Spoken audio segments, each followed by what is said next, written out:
Welcome back to TKO Boxing. Right now, we are going to do a live reaction to Fight Camp Week 2. So, guys, please like and subscribe. It does help us out. And tonight, as you'll notice, we've got two special guests on. We've got Ray and Carl from Last Bell Boxing. Definitely check their channel out. They've had some great guests on, and they've certainly helped us on this journey of trying to make good content for you guys. So, without messing around anymore, let's get straight into it. So, Fight Camp. Aqib Fiaz first. What did you think, Ben? Well, it wasn't as one-sided as I first thought it was going to be. I thought Fiaz was just going to go in and do the job, but then it was quite even. He got some shots in. Towards the end of the fight, he was on top. He missed with a few left hooks, but then as he started feeling into it, he started landing them. So I think 8 rounds for him. Even though it was good, I think when we get to 12, we'll see better from him when he's got more time to settle in. Because I feel like towards the end of the fight, that's where he really started finding his reach, and he's just started looking good then for 7 and 8.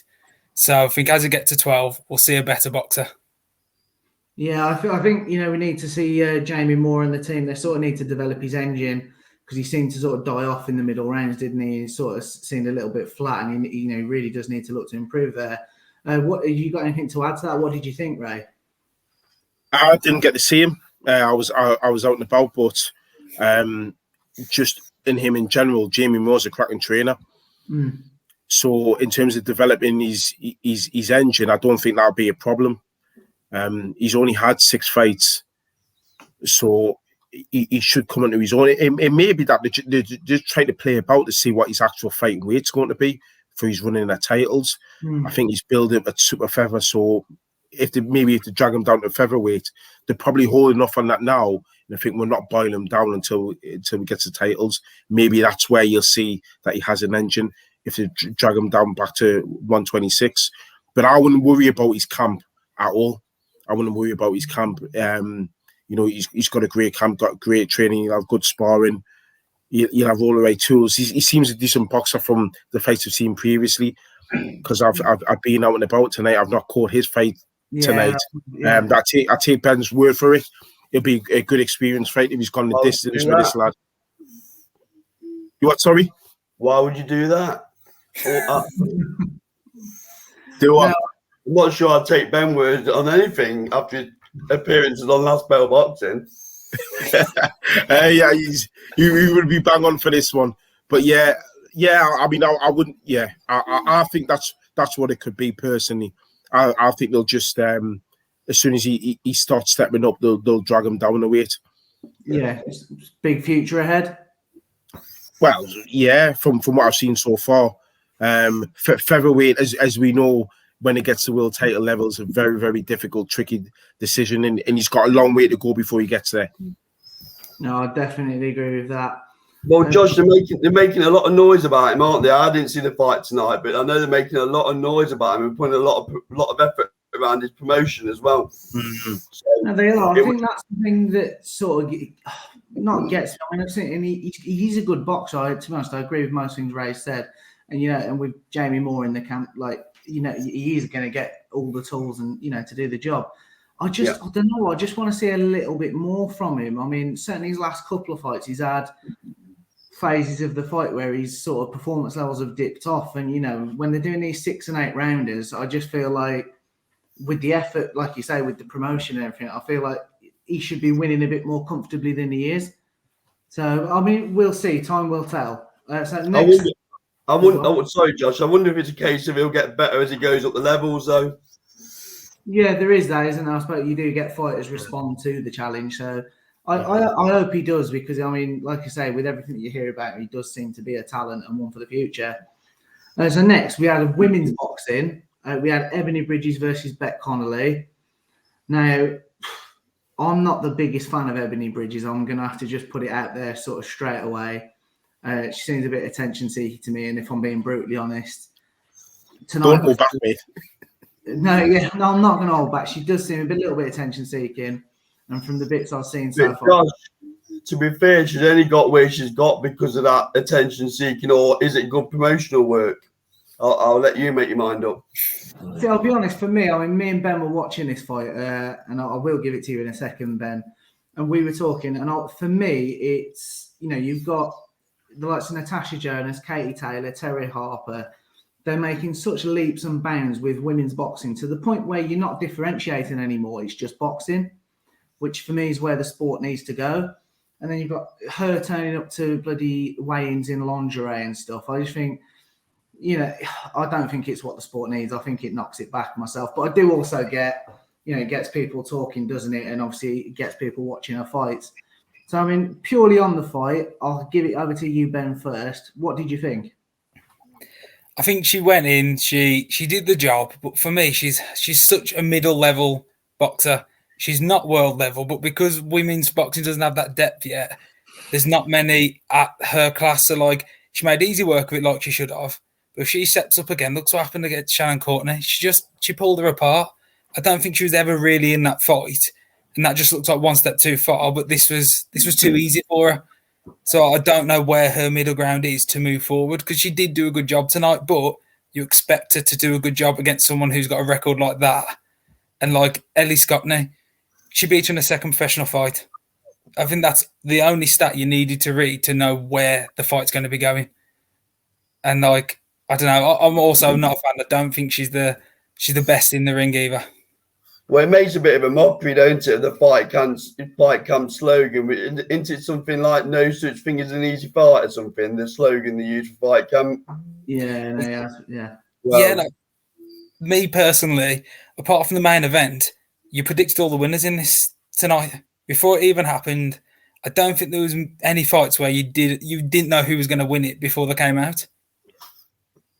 Yeah, no, I'd agree. We literally did sit there watching it, didn't we? Saying I think we've been right on every single fight. So, I mean, Ray, anything to add on Ebanie Bridges? I mean, I've got to agree what you two boys have said, and I can see where Carl's coming from about how she's adding some extra eyes to the sport and its promotion. But a point I made before is that she's not even the best in Australia. I think out of the very few boxers in her weight, I think she's number 3 out of 6 or 5. And you can tell she's very, very raw. Very, very raw. Even the way she's very, very, very upright, very, very amateurish. And Ben's exactly right. I think any person of Shannon Courtney's level or above will be beaten. Ebanie Bridges. And she's looking, even though her record is not what I'm going to say next, but she's fighting like a gatekeeper. She is like a gatekeeper. She's going to end up like the Gabe Rosado of women's boxing. You know, if you want to do anything in the sport, you're going to have to get through Ebanie Bridges. You know, and it's a shame. I mean, she's, you know, as you know, she's been on our channel. She's physically strong, but that's about it. That's literally about it. What she's known for is going through fights with a broken ankle, having a hematoma on her eye, and that's it. I know from the commentary, Darren Barker was saying, "Oh, you can tell she can punch." I don't think she can. I don't think she can. She was hitting Shannon Courtney with some clean shots, and some of the shots she was hitting Beck Connolly with earlier before she stopped. You would think, yeah, you know, if she was a puncher, they would have got her out of there. It looked as though it was a messy barrage of punches that got her over. And initially, it first looked as though it was the right uppercut that floored Beck Connolly. But when you look at it, it was a left and then a right. Yeah. Then the right missed and then the left. It just started to get messy and she went down. And then, you know, the right hand that led to the referee jumping in was clean. But before that, it was just messy. She's just got a long way to go. She's just got a lot of technical flaws, a lot of technical deficiencies, and I think she's benefiting from having barely anybody in her weight class. Yeah, no, I'd agree with that. We sort of did cover that in our preview video. That there's almost a little bit of a gap, isn't there? You've got sort of the world level women, and then you've got sort of people starting out, or you know, less people. There's not the middle ground. Yeah, there's no gatekeepers really, but I think she will become, once there's that depth after this cycle of the Olympics and possibly after the Commonwealth Games, she'll end up just being a gatekeeper because they'll get sick and tired of the lingerie aspect. There's only so many times before people get bored of that. It has a shelf life, don't it? I mean, what I just want to confirm, I'm not endorsing the way she goes about publicising herself, but I do believe it should be on your boxing talent rather than what you're wearing for the weigh-in. Yeah, exactly. The only point I would make is, I'm keen on the commercial aspect of boxing. For a maths teacher from Australia to come over and fight on some of the cards that she's fought on in the UK, let's have it right, which is some big cards, you've got to take your hat off to her. She's maximising her marketing, prowess. Yeah. No, while I disagree with it, you are absolutely bang on, to be fair, Carl. So, right, I'm going to move it on. That's the first time I've heard that, Josh. It won't be, mate. We'll do a video one day, just me and you, just an hour of Carl Froch appreciation. And I'll be honest, I think it'll be the best day of my life. You lead a sad life, don't you? Not very nice, is it? Yeah, fucking hell. Right, I'm going to move it on. And this is a fight I am excited about. I know Ben laughs at me for being a bit of a fan of the run for Bull Johnny Fisher. But I just like what he brings. He's a bit of a character. Some of the stuff he comes out with, I mean, he's very sort of Dave Allen-esque in the way he goes about his business. And I'm all for it. So, right, I'm going to start off. Ben, what did we think on the Johnny Fisher, Danny Whitaker? I thought it was a good performance. I think Danny Whitaker went back at him a bit in the first, which I don't think he's had yet because only having 2 professional fights. Mm-hmm. Then he put his power in, he started landing his shots, and I think as soon as he realised he was hurting him, he just started unloading, and I just think it was a right fight for him to just carry on doing what he's doing at the moment, to keep getting his rounds and keep getting the fights to keep going forward. I don't know who I'd put him in with next, though. I just don't know where he goes next. Yeah, no, it is tough. I mean, I do just sort of want to point out, in fairness, you're all right, Danny Whitaker. He did sort of come forward a little bit the first round, which Fisher has not sort of experienced before. And a little bit of a shout out to Johnny Fisher as well. He did sort of hit Danny Whitaker while he was on a knee. It wasn't deliberate. You could see it was sort of the motion of the punch had already been committed. He apologised, didn't he? He did, didn't he? I want to, give a little shout out to that because I thought it was great sportsmanship to be shown. So, right, go on then. So, what do you think, Ray? How far can Johnny Fisher go? After the little fight, I think it's really, really too early to say. I don't like judging prospects unless they've had 10 fights. Yeah. For him, it's really because what you'll see is the heavyweight division in Britain, you've got about 3 or 4 leading the pack, if you like. And they seem to be, you've got the top 2, Joshua and Fury, miles ahead of White and Joe Joyce and Dubois. And then those 3 are miles ahead of everybody else. But those ones below Dubois and Joyce and White, they've had a lot more experience with Johnny Fisher. So really, he needs to clean up everybody in and around him. The likes of Tom Little, those kind of guys. So, he needs to do it properly. He needs to do like 3 or 4 more fights, then a Southern area, 3 or 4 more fights after that, then a British title, couple of defenses of that, a European. He needs to do it all because the way the heavyweight division is now, people like Dubois, don't forget after the Olympics, people like Fraser Clark are coming over, Siobhan Clark are coming over. They're going to have an advantage over him.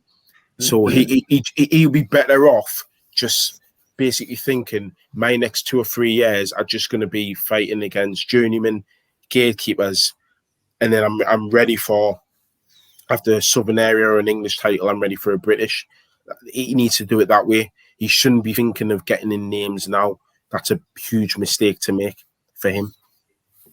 No, I don't disagree. I mean, a little bit of me is getting excited about him because I do love the way he goes about his business, and he's hugely entertaining to watch. But you are right. I think he does need that correct and proper build if we're going to see a proper sort of career out of him. So, Carl, anything to add on the run for Bull?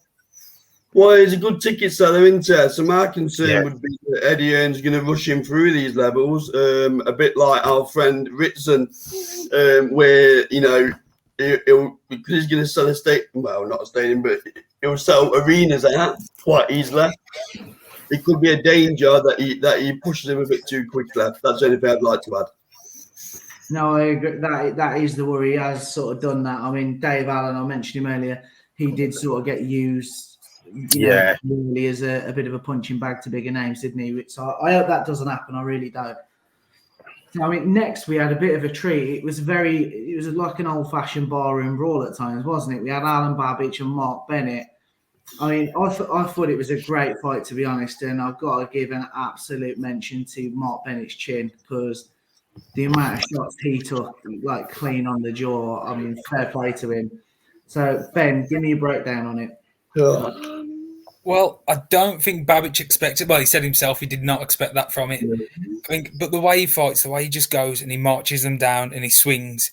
But I think Bennett, he took some shots, but then he also found some gaps himself. Like in the second and third, he didn't wobble Babic at all, but he got a shot on him against the ropes, and you thought, oh, is this his chance to just unload and maybe wobble him? But Babic just starts swinging again, and he just takes the pressure off because of the power. Bennett just had to take a step back, and as he does, Babic stepped forward and he took control again. I thought it was a really exciting fight. You did not know what was going to happen. Whether you two boys have been starved. Have you been starved of boxing? Actually, if you think that was a really exciting fight, I enjoy punches thrown. Get on YouTube and check some DVDs out. So I don't know, Betamax or whatever you're watching. Go on, mate. How did you see it? I was very underwhelmed by Babic. I think it proves it is a cruiserweight and not an heavyweight. The amount of clean shots that Mark Bennett was able to absorb would worry me if I had Babic. I think Dillian White said as much in the post-fight little talk he had. He clearly hasn't got the power for heavyweights to start going up through the weights. You know, he's not going to get it all his own way every time he fights like he is at the minute. So, did we learn anything new about Babic? No. Was excited by the fight? Ben, sorry to disappoint you, but no. Babic needs to come back down to cruiserweight if he's got. I mean, the best thing about his performance was a marriage proposal afterwards. But Ray, are you sitting in Ben's and, in fairness, my camp, or are you in Carl's? Well, Carl nicked me punchline. The best thing about the performance was the proposal. But I do. I mean, look, if we're going to be honest, Carl's right. He weighed in at 210. The lad, his opponent weighed in at 270. If you're weighing in at 210, he can drop those 10 pounds for a championship fight at cruiserweight. I think he's looking at heavyweight and thinking, I can earn money here. Nah, he should be a cruiserweight. He's not imposing enough, and he's going to come across somebody who's just going to absorb what he's got, and then what's he going to do? Yeah, because what that fight showed me is he doesn't have anything else.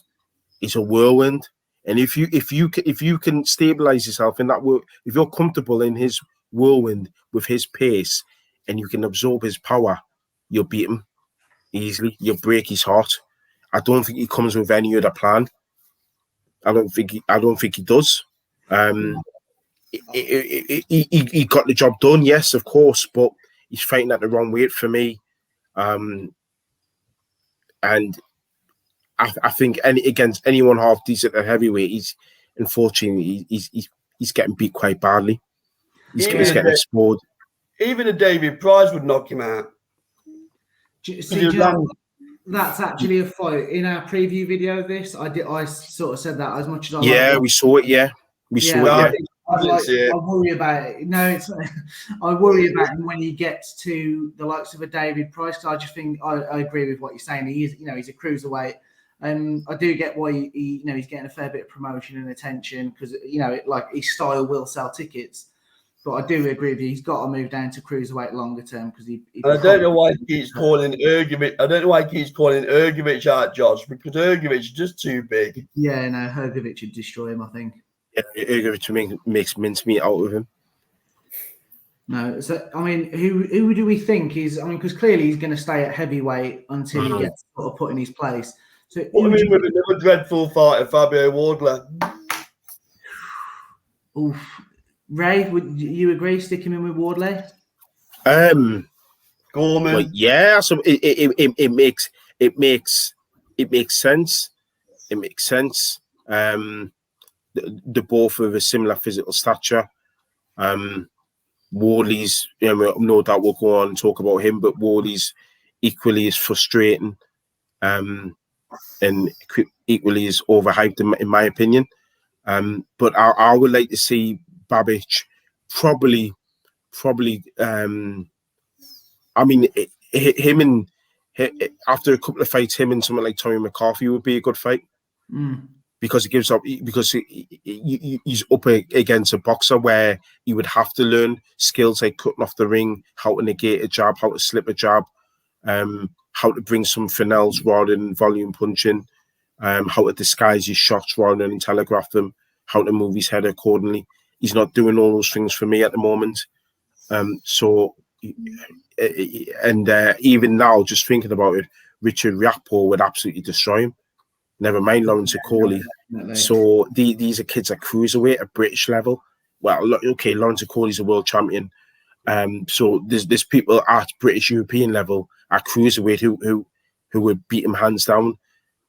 So he's got a lot to do. So either the Wardley fight or get him down, maybe a couple of lads at cruiserweight would be a good fight for him because cruiserweight is real weight. Yeah, I'd like to see him move down, but I do think we're going to see him stay at heavyweight until he does get sort of. Yeah, probably right. Who would you put him in with next then, Josh? I'll be honest, David Price. I think that's he keeps saying he's a heavyweight. He gets shirty with reporters when they question his size and weight. So all right then, mate, if you want to stay at heavyweight, crack on. There's a heavyweight for you. And I think, if you see the David Price that turned up against, like when he fought Dave Allen, you're going to see him do an absolute job on Babic, I think. And there's, I like Babic. He's an entertainer. I get all that. But I think you're just going to see him do an absolute job. And then I think he'll go down to cruiserweight then because he'd have to accept it. Otherwise, it's the end, isn't it? Mm-hmm. Yeah. So, right. So, I mean, you touched on it there, Carl. Fabio Wardley, terrible fighter.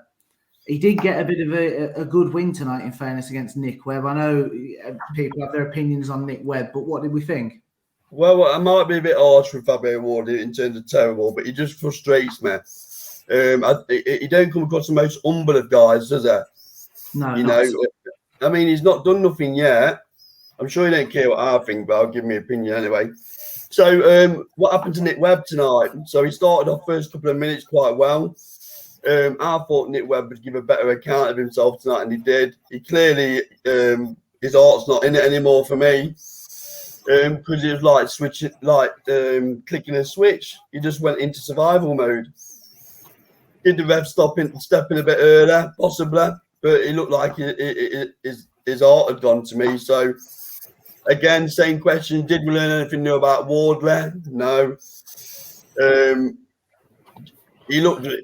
To say that he looked like he was swinging a baseball bat don't say much for his technique, does it? No, I did think that when they said it, to be fair. I think it's not great. And again, a bit similar to Babic, he gets hit a lot. He gets hit a lot without come forward style, and that's going to prove problematic as he goes up through the levels. Check me hat off to him. He's come from white collar to where he is. That's fair enough, but yeah, I'd like to see him with a bit more of a step-up fight now. He's had his gimme fights. He's talking about European level. Let's see. But no, I wasn't overly impressed again, Josh, to be honest. No, I can see where you're coming from. I mean, I'll be honest, I was quite surprised, but Nick Webb did come out quite positively, didn't he? And I thought, arguably, Wardley looked bothered a couple of times, I'll be honest, when Nick Webb caught him. And I did think, he shouldn't be, if he took the way he talks about his aspirations for what he wants to do in the sport, he should be coming through the likes of Nick Webb quite cleanly, shouldn't he? In my opinion. So, I mean, Ray, what you agreeing with Carl? What did you think? Yeah, I thought Fabio Wardley was poor. I thought Webb was clearly winning that round until Wardley got caught. Wardley seems to only be switched on when he gets caught. It's strange. But Wardley for me was winning that round, and then Wardley got Webb was winning that round, and then Wardley got caught, and then he turned it around on him. He caught him on the ropes. he looked as though his left hook was missing by a country mile.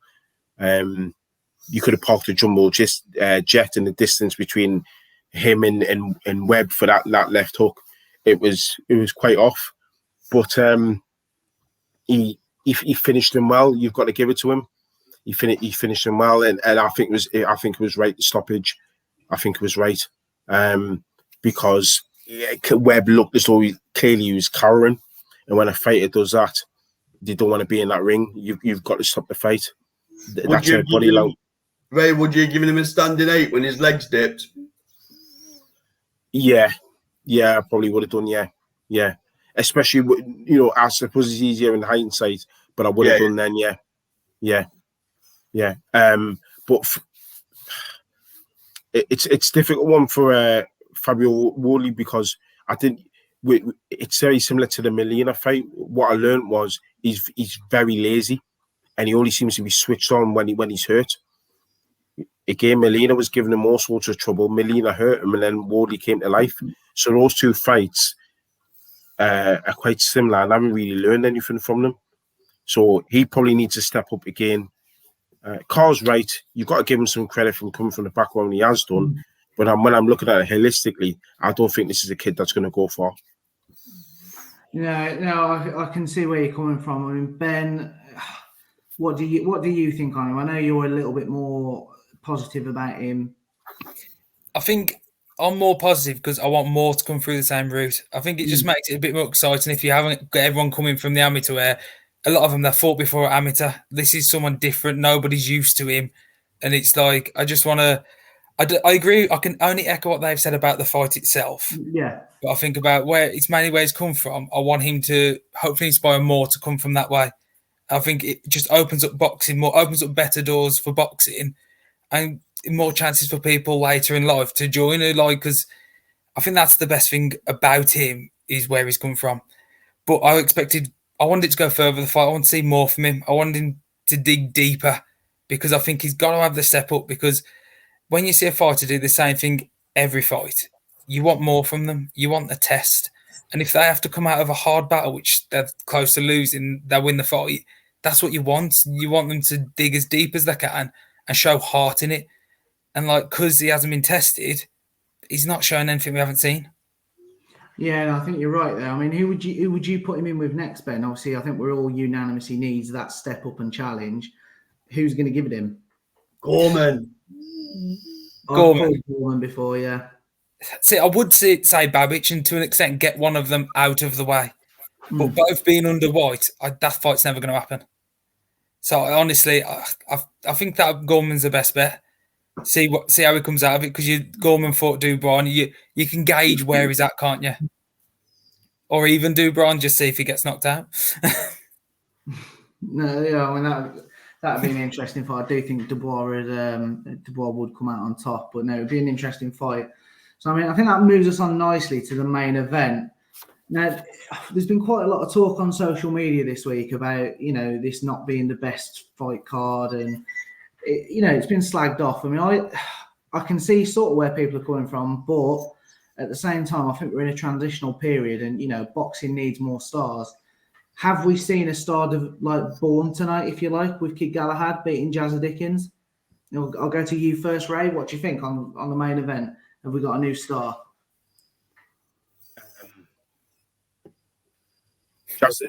Kid Galahad's always been... Kid Galahad boxes his usual fight, though. That's the thing for me. So if you haven't seen Kid Galahad box before, you could say that. I kind of I don't like giving balance those type of answers, but for me, the difference between this and the Warrington fight was he was more aggressive. He was more his usual self. This is the Kid Galahad we've always seen. So it was basically a carbon copy of the first fight with Galahad and Dickens. So it wasn't really different from that point of view. But if it's the first time you've seen Kid Galahad, you're thinking, wow, who's this switch hitter? Who's this guy who's just constantly in a pocket? He lands with every jab he throws. He lands beautiful body shots. He still has his footwork to just be out of range where his opponent misses, but he's still in range to land his shots. So if that's the first time you've seen him, you're going to be very impressed. But if you've seen him before, I wouldn't call him a star, no. But what I would say is he's made an announcement. We saw another great win last week with Lee Wood, and then we saw this one. And because Jonathan Dickens has improved so much, this has got to go down as a big win for Kid Galahad. So he's also announced himself. He's got the IBF belt. I can see some mouthwatering fights being made in this country. If Warrington wins, you've got Lee Wood in there. Lee Wood's no joke. Lee Wood's got some serious power. If Lee Wood catches Kid Galahad clean with those punches that Dickens was catching him, particularly in round 1, round 7, etc., it's going to be, he's going to ask serious questions like Kid Galahad. Kid Galahad's not going to be able to constantly walk forward like he did against Jonathan Dickens. He's going to have to really up his game again, because Lee Wood's a serious don. So it's going to be a really interesting division. There's some world class fighters, and we've got some 3 great ones. Jonathan Dickens is still good, so you've got 4 decent ones in the featherweight division in this country alone. So good luck to Kid Galahad all the way. I think he's going to be in some really mouthwatering fights from now on. Yeah, no, I definitely agree. I mean, I would say I didn't like how he, his post-fight interview, when he sort of almost slagged off what Lee Wood did last week, and obviously with the whole WBA regular thing.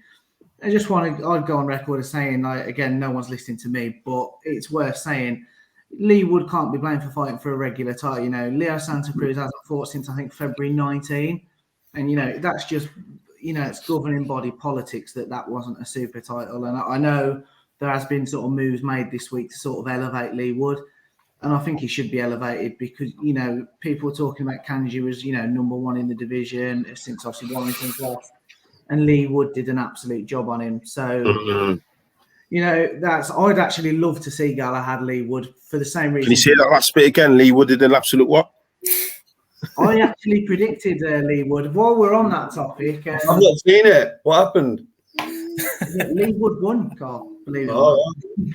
I actually predicted that, but I will just say very quickly, Scott, who's obviously usually ever present on the channel. I'm going to say, Josh, where is he? He's run away again. I don't know if you've seen the video on the channel, but have you done him a little video? No, well, to be fair, we have told him because, phrases like living in fear, he's gone running, all of these apply. He's on holiday, so he says. I'll be honest, we don't believe him. We think he's just sat in the corner of his living room rocking because he knows he's got to come and apologise to you. Yeah. After she was said, he needs it. The saying he is definitely going to come and apologise. Unfortunately, the lad does just love a holiday. But me and Ben have said, no, we will make you apologise. Josh, just let him know that I'm going to keep shaming him by video until he comes on the show on a weekly basis. So in that case, I don't want him to do an apology. I'm happy to see you shame him on a weekly basis. Well, sounds better. When you watch this, stay on holiday, mate. Stay there. Yeah. Another video will be dropping this week if there's a no-show. No, well, we'll definitely join you this Thursday. Scott is on holiday till next Saturday, so I think he'll be crying off this week, and he'll be sort of on the Thursday. Don't you have Wi-Fi where he is? He said it's rubbish in the hotel. We said this to him. Of course He have some excuses. on tonight, yeah. And he said they're claiming Well, on. I'll readily accept a pre-recorded voicemail or whatever, however he wants to do it, To be honest, I'd rather hear what you have to say to him. Exactly that. I want to hear you absolutely rinsing. He deserves it. So I'm not accepting a pre-recorded. I don't know anybody who roasts people like Carl, so you just haven't fueled the fire there. Carl's going to absolutely make mincemeat of him. I would suggest that he gets on the channel sooner rather than later because he's merely stoking the fires. No, I'm all for it. He's got it coming to him. So, in terms of tonight, Carl, what did you think on Kid Galahad? Yeah, I'll start on the post part if you don't mind. I thought it was absolutely shambolic and he needs to be a bit more humble in victory. There's no need to mention anything about the regular title and keep pointing to his IBF belt, which will inevitably round Lee Wood's waist eventually. Lee Wood will knock him out when he gets hold of him. So that's put that to bed. Coming on to the fight, he was different gravy tonight, Kid Galahad was. He made Jazza look very one-dimensional, didn't he? You know, he had no plan B. I do like the feints from Galahad. I did like the treading on the toe as well. I thought that was quite good. It did make me smile a little bit, but I'm quite a fan of the dark arts. He always uses his forearms anyway, you know, and then moves for the angle. So I just thought it was very good. He really bust Jazza Dickens up, didn't he? It was a bloody mess, wasn't he, by the end of it? No, it was. He broke him up. He broke him up, and No. yeah. I love the way he went from head to body, move out the way, back inside, back to the head, back to the body, switching stance, back to the body. Jazza just didn't know what to do. Bless him. And I just thought there was no need for the post fight bit. You know, you won your title. You should be basking in the glory, not talking about Lee Wood. Yeah. You know, that's a mega fight, though, lads. That's a proper fight. That I didn't like the fact he sidestepped Lee Wood and pretty much said that Lee Wood has to fight Jazza Dickens before it gets to him. I just thought, like, when he said that, just because Jazza Dickens has beat Lee Wood means that Lee Wood has to beat him to fight him. That's not the case. That told me, Ben? That told me he's got some mental frailty towards Lee Wood. You know, if you believe you're the best, you fight whoever's in front of you. And the way he was talking, saying he's going to mop up the division, he believes he's the best. So you fight whoever's the best in the division. And after Lee Wood's performance last week, he's got to be considered as one of the best. Well, Eddie Hearn come out on an interview on IFL. Sorry about the name drop of another channel on your channel, lads. But saying that he expects a massive fight in November in a city that hasn't had a big fight night for a while. Well, I'm leaning towards Nottingham for that as a rule. I think that could well be Lee Wood. Against I don't know. But November would about fit, wouldn't it? If you think. Yeah. No, I mean, I'd like. Could it be Galahad? Yeah, I don't know. I mean, after tonight, Eddie Hearn, we'll get you a nice defence in Sheffield and then look towards the super fights. I mean, on Lee Wood, to be fair, I'd quite like to see him in with Jazza Dickens. You know, give him a defence, sort of, keep him going. Jazza Dickens, he's still a good fighter. I know he lost tonight and the job was done on him, but, he's still a good fighter. And he obviously beat Lee Wood not too long ago. So I'd like to see Wood right that wrong. I think it's a good scalp to put on his record potentially. And then it does set up, if Galahad does the same, it does set up the Galahad Wood. Hopefully then it's a super, and it's a proper unification in Britain, isn't it? I mean, Josh Ray would tell you that I use this phrase a lot, blueprint. I truly think a blueprint's been set there on Jazza tonight, because he didn't just get beat to death. I'm not saying Lee Wood's as good a boxer as Kid Galahad in terms of the sweet signs, but, he spent time in the Ingle gym as well. So, he has got some of them traits. I worry for Dickens. I'm not sure, I think Lee Wood's looking upwards rather than to Dickens, with all due respect to Jazza Dickens. I think Dickens... Do you want to right the wrong? Say again? Do you not think he'd want to sort of right that wrong and take that loss off his record? I don't. In all honesty, I think he'd rather go and fight. He's got his eyes on the city ground, hasn't he?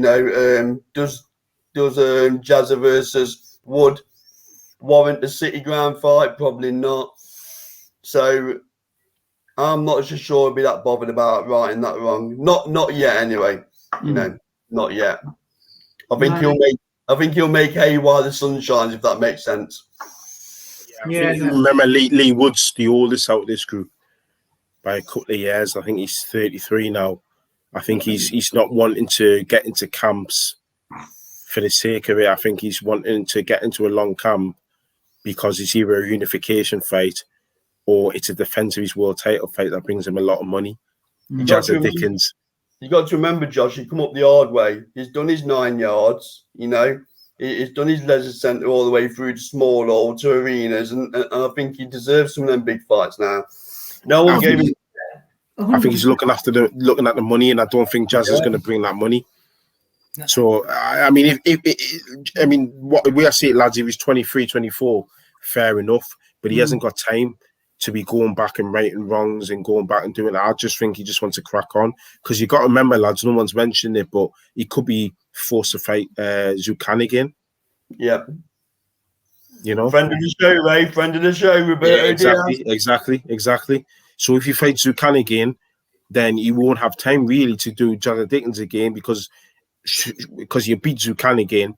You'll be wanting it. You'll be wanting a unification straight after that. Yeah, it's a different. Straight Yeah, after I that. fully appreciate that. I'm coming from obviously, that you do. You're on about a fighter's pride. I know where you're coming from. Yeah, and I just if he's looking to stay active, stay busy, it's a quick defense, isn't it? Josh, your Lee Wood then, Josh. Yes, you got beat to Jazza Dickens. If he goes on to say beat Warrington, he beats Galahad, then he maybe has a fight against Neverata. If he beats Galahad and Warrington, do you think he's really going to look back and be that bothered about the Jazza Dickens fight, really? No, of course. No, I fully see where you're coming from, but I think it's probably been more the money side of it. Like you say, he's done the hard yards. So obviously it's about creating a legacy and obviously looking after your family, isn't it? I fully appreciate that. But I think it depends where Dickens is at that point as well, doesn't it? If Dickens still makes good of what he's done now, then I think it all depends what route he goes down after this. He's going to need a bit of time. Let's have it right, because them cuts look pretty bad. Yeah. So I think Zucan might rematch Lee Wood, and I think that might be at Nottingham Arena. Fingers crossed. And that may be the November fight that Eddie Hearn's talking about, because that would fit quite well, wouldn't it? And then maybe onto a summer big fight at City Ground. I don't know. Yeah, no, I obviously the video on IFA on about. I watched that, and I'll be honest, I had the same thoughts myself. For it to have come about so quickly, I did think Nottingham and Wood Kanju rematch. To be fair, so I think we'll keep posted on that one. So I'm going to wrap it up. I don't know if you know, Josh, but we have regular interviews with Roberto Diaz on the channel, so no doubt we'll break an exclusive at some stage. I'll just put that out there. Brilliant. Right, I'm going to wrap it up there. Thanks for coming on, guys. To everyone who obviously watches our stuff regularly, please do check out Last Bell Boxing. They're a good bunch of lads. 5 p.m. tomorrow night, Josh. 5 p.m. tomorrow night. I expect you and Ben to be on the channel tomorrow night at 5 p.m. I can't speak for Ben, but you won't see me tomorrow night. I'm committed with the family tomorrow, I'm afraid. That's not bad. Well, hold on a minute. We've come on here tonight, so that's not right, is it? We're coming on Thursday. Yeah, I'll be on Thursday tomorrow. You might not be invited Thursday. We might have other things planned. Hey, Raymondo. But we will drag Scott on as well. Don't you worry about that. We'll be there for that one. If you promise to get Scott on, you'll have an open door policy. Like, if you won't come on, then we will get you on our show and we just won't tell him you're coming on. Either way, that apology is going to happen, or he runs and leaves TKO Boxing for good. One or the other. I was going to say, if he doesn't apologise, I know he will. He's out. But he will have to go because he cannot be giving it what he was giving it in your comments and then not fucking swallow. If there's a rematch, I'd love to know his opinion. He won't give his opinion. He'll be scared. He'll just be sat in the corner hoping Carl's nice to him. Yeah. I can imagine him. He probably thinks Carl's going to forget. I mean, just on a final note, it's quite interesting what Kid Galahad said about inactivity, wasn't it? Where he mentioned about he'd been out of the ring for 18 months, but he turned up and done it. I get the feeling now that all of a sudden people are talking about Zucan like he's a bum. Before the fight, it was best Vincent sliced bread.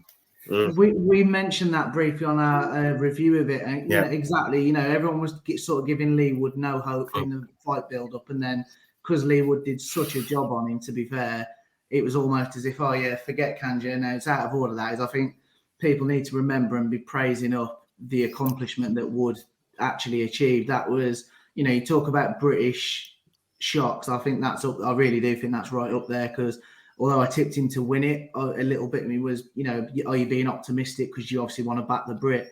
And I don't think you could have given Kanju more than 2 or 3 rounds, to be honest. And that's sort of trying to be generous with it. It was a great performance. It really was. Yeah, he broke him down just beautifully. I think the problem is because we're used to seeing Zucan throw lots of punches, the obvious reaction from the likes of Tony Bellew and other people, casual fans, was the inactivity meant that he couldn't be on his usual game. No. just accept that Lee Wood just took that from him. Lee Wood just took that from him with his jab. Yeah. Every time Lee Wood touched it, you could see there was power behind the shots. Yeah, exactly. And Kanju just retreat. He didn't want any of it, did he? Let's be honest. Yeah, exactly. So Josh and Ben, clearly you two are the talent in this operation. So what's the other geezer's name again? Sorry, I forgot his name. Scott. Scott, whatever your name is. Clearly the channel's still running well without you. So you could say better, to be fair. I'd say better, but no, I think that's a bit of a stretch, but it's still running okay. So yeah, Scott, we look forward to seeing you on Last Bell. Don't be a stranger. Thanks for having me, boys. Good work. cheers, Ray. Yeah, nice one.